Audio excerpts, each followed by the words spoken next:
Typically in our culture, I want to know, what do you think hinders chastity? John Michael?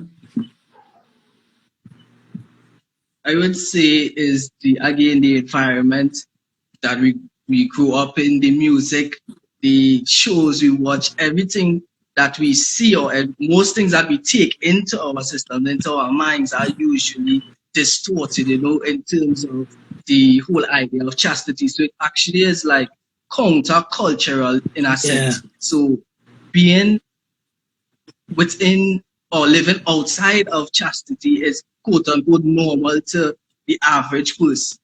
But then when you propose chastity, is a whole different dynamics. They watch it like, "Bro, you mad? Like, where does it Yeah. come from?" So I really believe it's the culture of the people, the culture of the shows we watch, the music we listen to, everything that influences who we are, that we take in Yeah. And what's mentally. your views, Maria? You would agree, not so? Similarly, the same way, I would agree with the same thing. And like Dominic Yeah. just said, accessibility is somewhat what hinders celibacy, because Celibacy. sex is so easily accessed. It's Mm-hmm. nothing that you could find hard to get or whatever.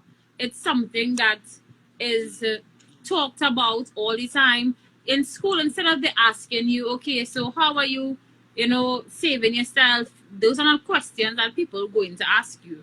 People go and ask you, so you had sex yet? How was it? Yeah. That's going to be the first question.